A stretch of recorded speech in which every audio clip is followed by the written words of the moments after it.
Bonjour et bienvenue dans cette nouvelle vidéo de la chaîne D'une vie à l'autre avec la méditation.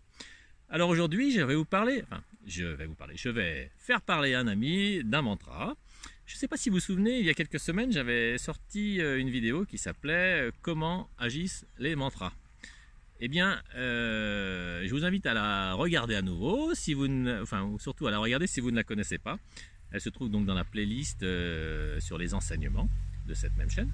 Et puis, pour nous parler justement d'un mantra bien particulier, le mantra Nam-myoho Renge-kyo, c'est un mantra bouddhiste qui date de 2500 ans. Eh bien, pour vous en parler, je vais vous présenter donc un ami, Serge. Bonjour. Alors, Serge, oui. Très rapidement, est-ce que tu peux en une minute te présenter? Alors, et puis après, nous parler du fameux mantra Nam-myoho Renge-kyo. Alors, j'ai rencontré le bouddhisme il y a une trentaine d'années. Je me suis engagé à pratiquer ce bouddhisme pour résoudre d'abord quelque chose qui était de l'ordre d'une épreuve personnelle, donc d'une souffrance assez profonde que j'éprouvais, où même la question de ma vie et de ma mort était engagée. Et en pratiquant ce bouddhisme-là, très rapidement, effectivement, j'ai changé ce qu'on appelle en bouddhisme mon propre état de vie, et effectivement, et à partir de là, j'ai commencé à réaliser des choses auxquelles j'aspirais, et des choses que je ne connaissais pas de moi-même. Voilà. D'accord, d'accord. Alors, ma chaîne est laïque, hein, mais c'est intéressant d'avoir justement des témoignages de bouddhistes et d'autres personnes. Bien entendu, on ne va pas faire de prosélytisme, mais par contre, on est quand même curieux et elle va s'intéresser justement à cette pratique, le Nam-myoho Renge-kyo, qu'on peut apparenter tout à fait à un mantra, puisqu'il s'agit de réciter et de répéter longtemps. Ouais. Et on continue ce fameux mantra Nam-myoho Renge-kyo. Alors, qu'est-ce que ça veut dire que Nam-myoho Renge-kyo? Alors, Nam-myoho Renge-kyo, ça signifie « je me consacre au Sutra du Lotus ». En fait, c'est le titre de l'enseignement définitif de Shakyamuni, l'enseignement qu'il a dispensé dans les 8 dernières années de sa vie, c'est-à-dire de 72 ans à 80 ans, lorsqu'il est décédé. Voilà. Et le Shakyamuni, pour préciser, qui est le Bouddha historique. Voilà, le Bouddha historique, donc, il vivait originel, comme on le dit aussi. Voilà. Qui vivait 500 ans avant l'apparition de ce qu'on appelle le Christ. Voilà. Et donc, il y a plus de 2500 ans. Voilà. Et donc, ces enseignements constituent, ces derniers enseignements en tout cas, constituent donc le Sutra du Lotus. Combien de volumes? Tout à fait. Je crois que c'est 6 volumes, mais je ne suis pas sûr. Non, c'est plutôt...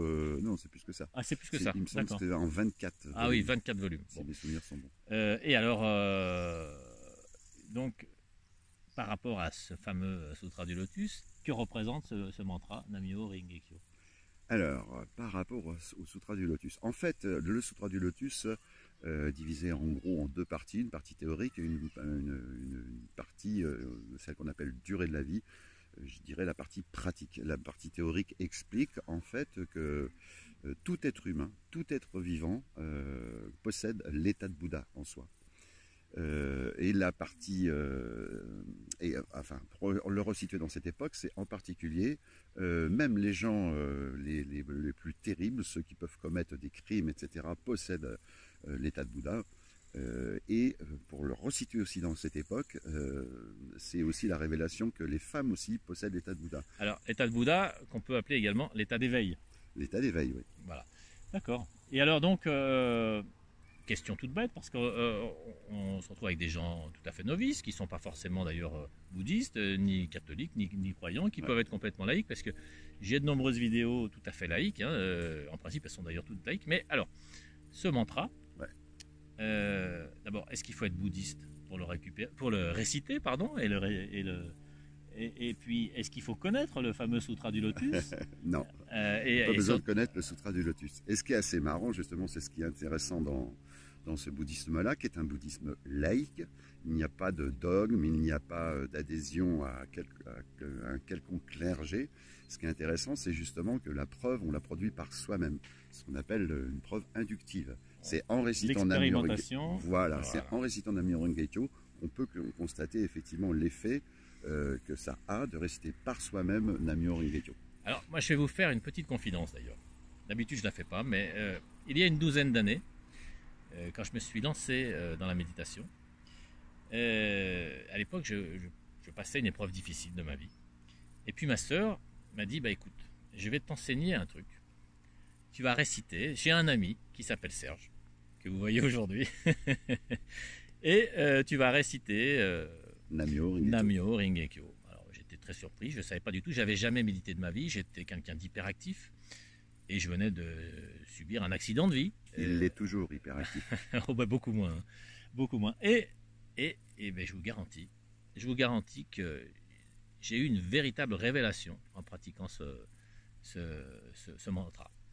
Et je ne connaissais rien au bouddhisme. Alors j'ai pu par la suite, quelques années plus tard, suivre quelques enseignements. Mais alors, à cette époque-là, je n'y connaissais strictement rien. Et je récitais ça. Et on voit qu'il y a vraiment une puissance, enfin une énergie des sons. Et c'est quelque chose de très puissant. Alors, c'était surtout toi que je voulais interviewer, mais je voulais quand même faire le petit lien. C'est un témoignage super intéressant. Et voilà, donc d'ailleurs, je ne l'avais même pas dit à Serge. Je ne sais pas si on en avait parlé. Jamais. Jamais. Mais en fait, c'est grâce indirectement, grâce à toi, que j'ai fait mes premiers pas dans la méditation. Ah, voilà. Ça, je ne savais pas. Et grâce à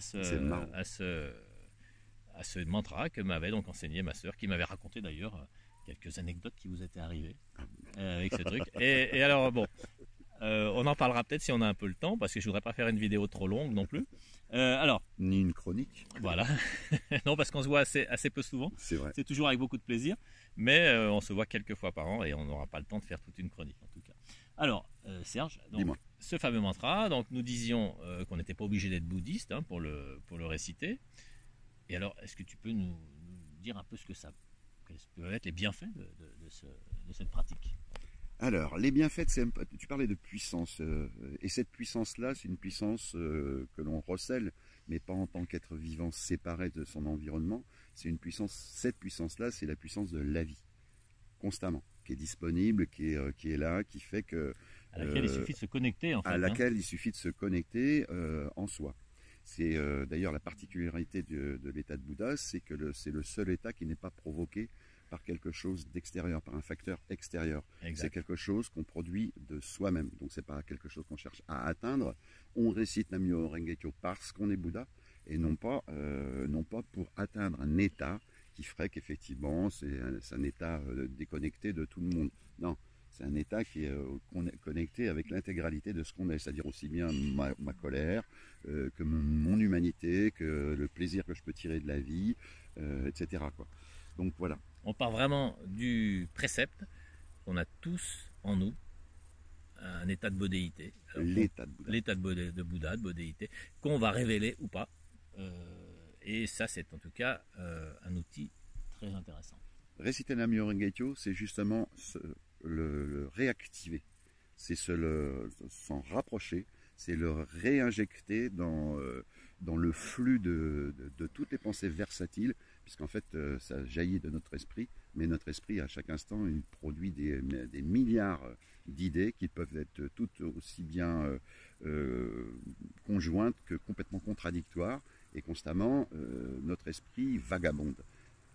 Réciter Namyo Renge-kyo, c'est non pas essayer de s'efforcer de cadrer son esprit, mais c'est plutôt le renforcer à prendre une direction.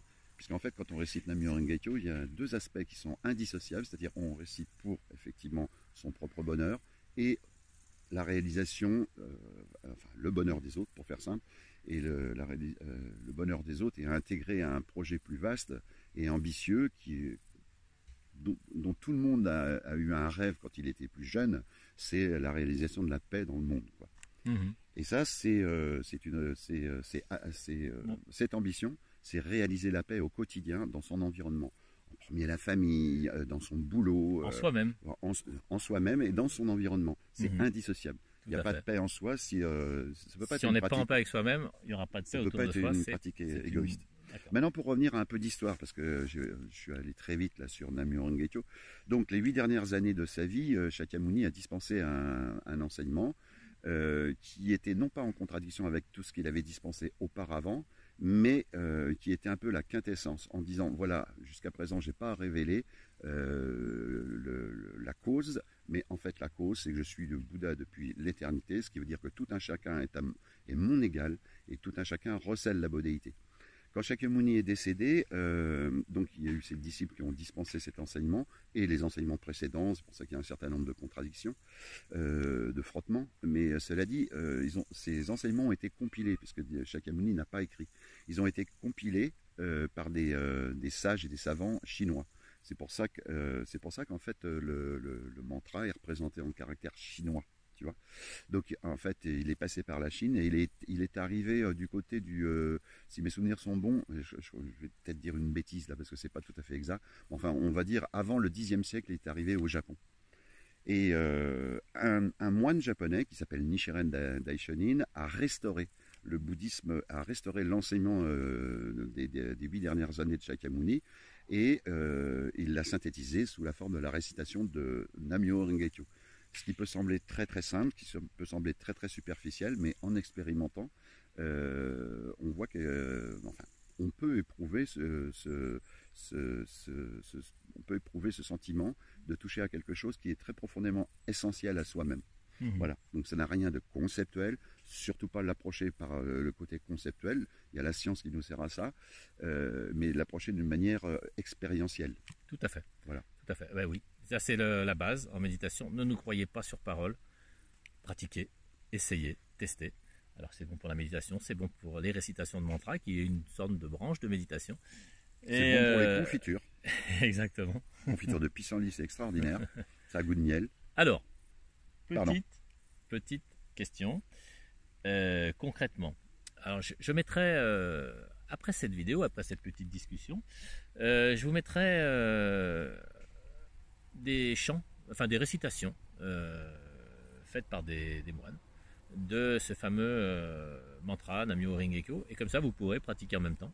Alors, la question que je voulais te poser, c'est... Attends, excuse-moi, parce qu'en fait il existe plein de vidéos sur internet. Ouais, tout à fait. Aretha Franklin par exemple. Ah, elle a fait ça aussi? Bien sûr. Ah ouais, d'accord, ça je savais pas, tu vois. Beaucoup de gens qui pratiquent le bouddhisme, et c'est pas quelque chose dont on fait de la trompette, forcément.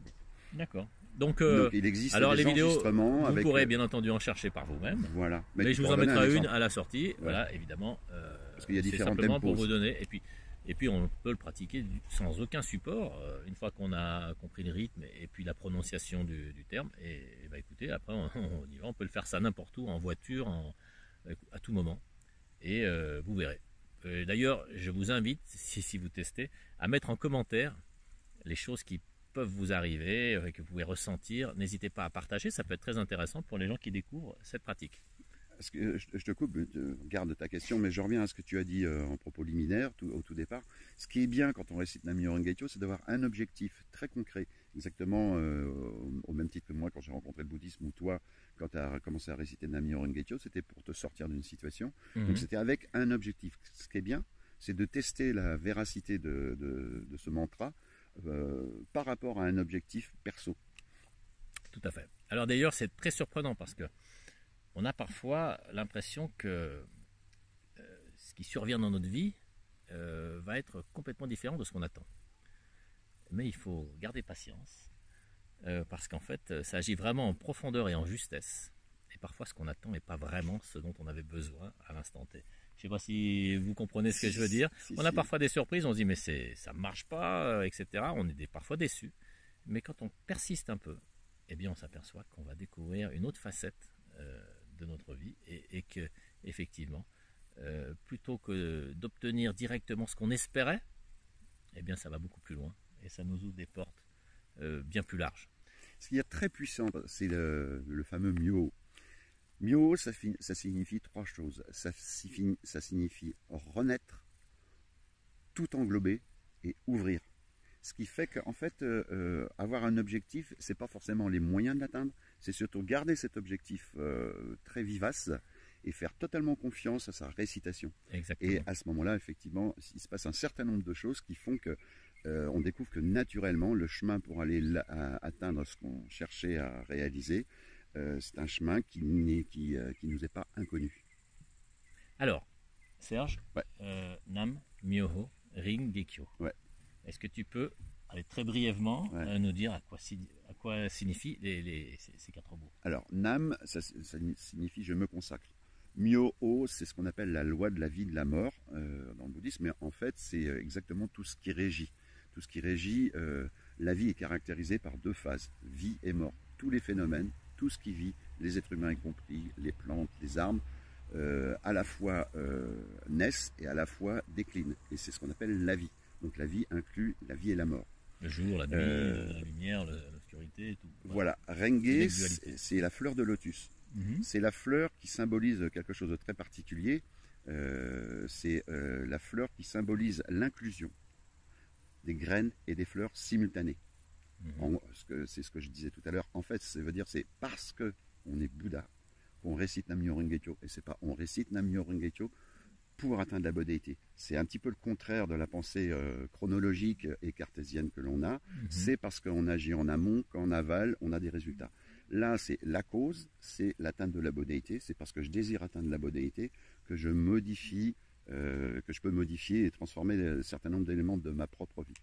Et Kyo, ça signifie en gros la trame, c'est-à-dire comme un tissu, c'est-à-dire la trame de la vie, c'est-à-dire cette espèce de régularité, d'interdépendance et le fait de régularité du déroulement de notre propre vie. D'accord. Eh ben écoute, merci beaucoup. Je t'en Alors, prie. avant de se quitter, est-ce que tu as en tête 1 ou 2 anecdotes à nous raconter sur la puissance de ce mantra? Alors là, Alors moi, je vous en ai parlé d'une, hein, de toute façon. Ouais. Mais je vais pas raconter ma vie. Aujourd'hui, j'ai décidé de dédier cette vidéo à Alors, je vais Serge. essayer de raconter Alors, en très très court parce que mais c'est lié à ma propre histoire. Au départ, je suis un musicien. Je suis un musicien de jazz, donc quelqu'un qui cherche à créer son propre chemin. En cours de route, j'ai dû changer de carrière et je suis devenu formateur puis ingénieur. Et en devenant ingénieur, j'ai pris la responsabilité d'un projet qui me dépassait, et donc je ne savais pas si je réussirais.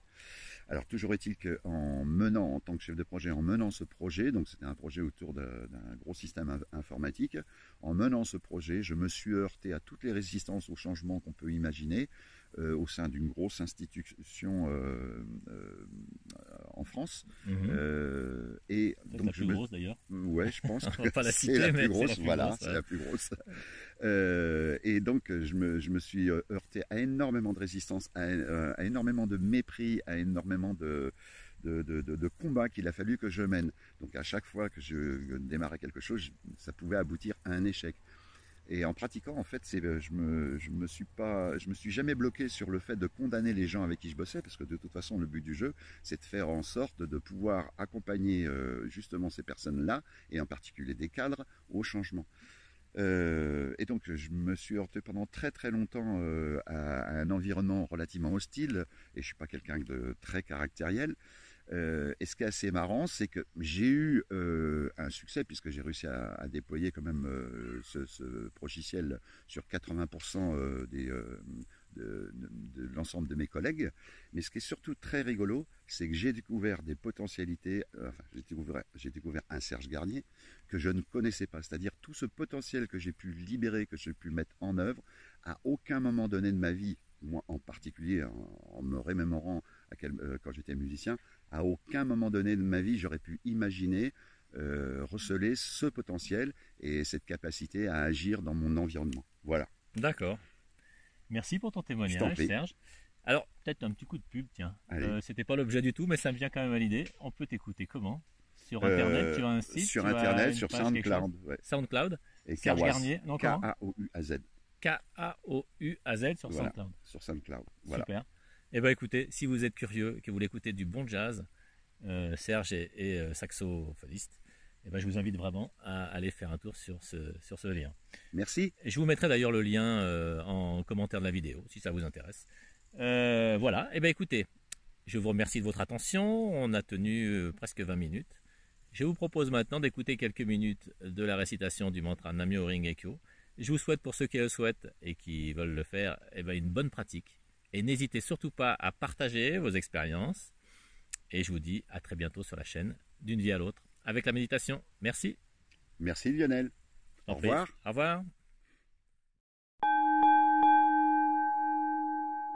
Nam yo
Nam yo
Nam myo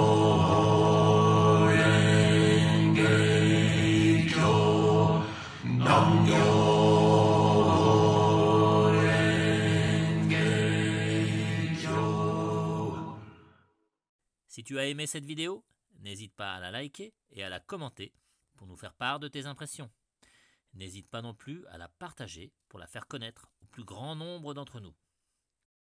Et si tu souhaites en connaître un peu plus sur la méditation, et surtout t'initier à cette pratique pour en découvrir les nombreux bienfaits, je te recommande mon ouvrage « D'une vie à l'autre avec la méditation ». Tu y découvriras des chapitres dédiés aux origines, principes et vertus de la méditation. Mais surtout, tu y découvriras une méthode simple, progressive et très efficace pour t'initier à cette pratique. Cette méthode est agrémentée de nombreuses vidéos d'enseignement et de méditation guidée qui te permettront de pratiquer en toute sérénité. Tu trouveras en lien dans le descriptif de cette vidéo le site qui te permettra de lire un extrait de cet ouvrage, d'en savoir un peu plus sur son auteur et bien entendu de le commenter, sachant qu'il coûte 22 € en version papier et 4,99 € seulement en version numérique. Je t'invite également à t'abonner à cette chaîne en cliquant sur abonner et sur la cloche de façon à être tenu informé de toutes les prochaines vidéos que je vais sortir. Je te dis donc à très bientôt sur la chaîne D'une vie à l'autre avec la méditation.